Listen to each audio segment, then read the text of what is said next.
Oh, that was unexpected.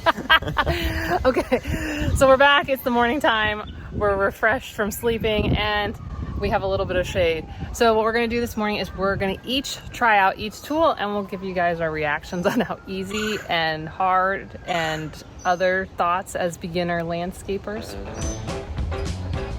Yeah. Sure. You took the words out of my mouth. Yeah. Okay, let's go. I just pull it. Let's go to the pull.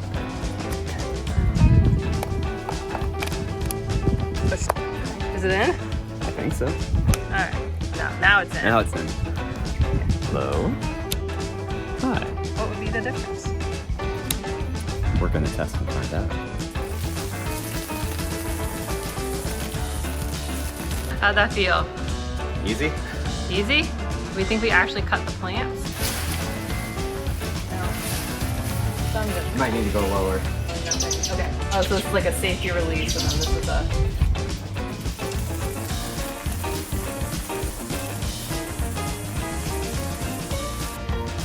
Yeah.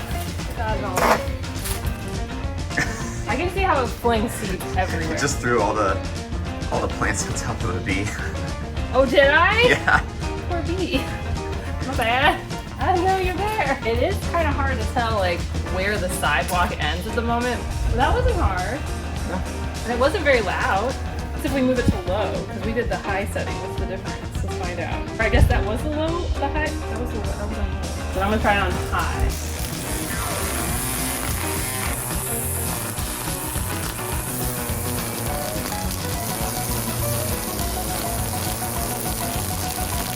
Oh, something just flew at me. Sorry, wildlife. Now, this is like a whole plant that's just grown up on the edge here. So like this is fire bush growing right on the edge. Not that I don't love native plants. The shrub that gets 15 feet tall on the edge of the sidewalk, not a good choice.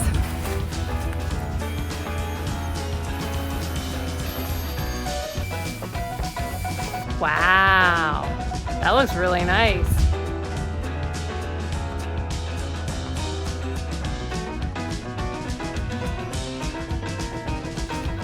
What's really cool, actually, now that we've edited this, is looking at how much soil depth we've accumulated with our native ground cover. So far, so good. Yeah. Okay. You want to try the... You mentioned high protection already. I think we said it. I don't know. We keep getting interrupted by children. Ugh. Kids. Who wants that? No, but we had the same thought. We had the same thought around the same time, which was Eye protection. with that edger / weed whacker. That thing. That's picking up. That flings stuff like crazy. Crazy. I got hit in the leg by mulch a couple times, and Both in front and behind. I was at least 10 feet away, probably more. So, good note. So let's try the hedge trimmer next. Oh, we did pretty good. For first shot. Yeah.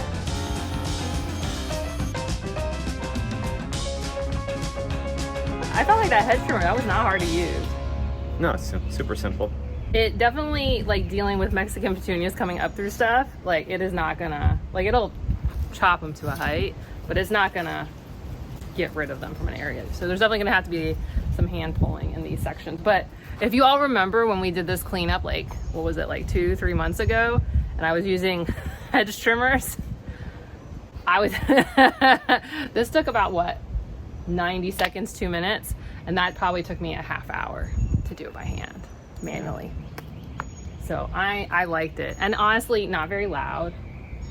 Mm-hmm. Other than seeing people do it randomly in the neighborhood with doing the hedge trimming, no training or technique that I know of. Well, I especially like the blower so far. Well, because the other blower we have, which is also electric, but it's a plug-in, so you gotta run a cord out. It's got a knob to adjust the power or the strength on it.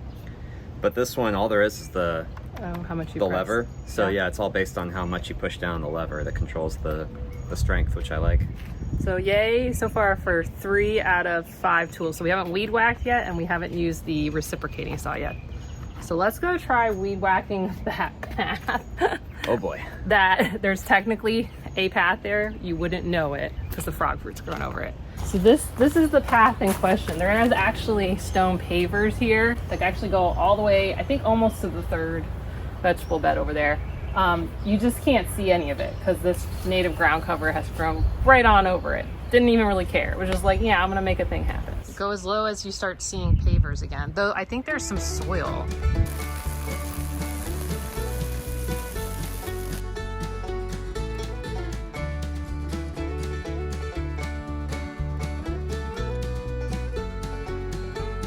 And we can kind of see a little bit of one paver. I don't know if it's just because everything's falling on top. Maybe we just need to like blow it and see if that like opens it up a little bit. I don't know, what do you guys think? There's bees flying out like, no, our habitat.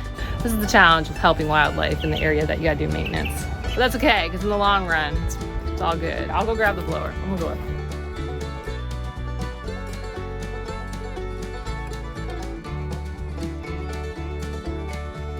See, told you, there's a path right here. That weed whacker, I mean, I think I have plant material on myself. It flings stuff everywhere. I don't know if that's normal for a weed whacker. If it is normal, then hooray. If it's not normal, I can see a piece in your hair right now. I'm sure you can. That stuff was like going everywhere, but it did do the job. I found the low setting seemed to work. I don't know if it worked better because I didn't try the high setting, but it seems to really do the job on helping me actually refine the path that existed. I wasn't sure how deep low to really be going with it, but for contrast, it's probably about 6-9 inches is the top of the plant versus like where the actual ground is. And you can see like it's developed about 2 inches of soil in areas that were completely stone. So it is like helping sweep dirt off too. I mean, in one way it's like really good for the environment. The other way it's like, where the heck's the path? So this will be fun over the coming weekends to clear this off so we can actually have the proper path back. This will be nice because then I won't be stepping and hopping all through the garden. yeah. As much as that workout is fun to do. But yeah, so far I feel like working with like native wildflowers, Kai's garden, like we're doing good. Next up is the reciprocating saw. We gotta go find something to cut. So now is time to use the reciprocating saw. And I've been running around kind of thinking about like, well, what do we need to cut? I mean, there's some stuff we need to cut, but they're like bigger projects, which I don't want to do in this video. We'll do it in our huge cleanup video.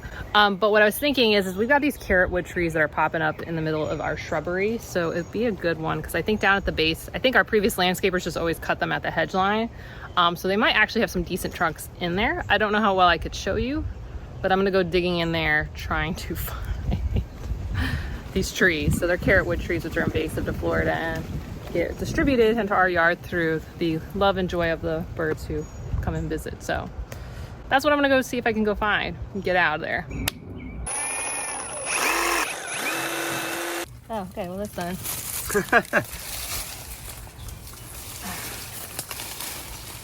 The whole tree right here. So honestly, like versus using just like the Fiskars pruners,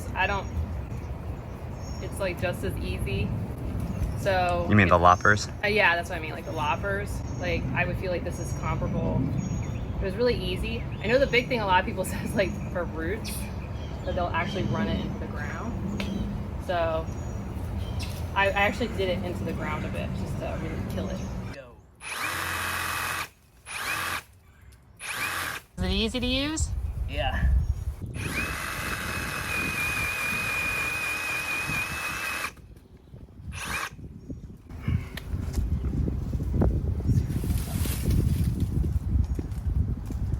I would say 10 out of 10 would recommend for all the tools. I really like them a lot, and I like that, you know, because we have 4 different tools, but only a couple battery packs. Yeah. But it was so easy to just be using one of the tools, and then when we need to switch to the other one, Yeah. just take the battery out of the one, pop it into the other, and then off we go.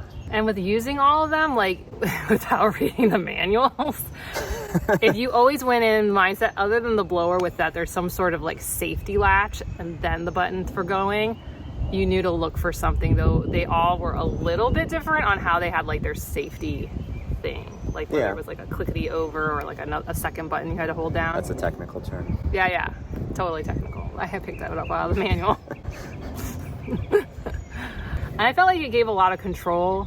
I don't know that other devices wouldn't give you control, but I'm just saying I felt comfortable using this on like a lot of our native plants so that I don't feel like they're so broadly gonna weed whack or edge too crazy in a way that I don't feel like I can kind of move around the plants that I want to keep in the space still, but get stuff like off walk. Like the big thing right now is like get it off the walkway.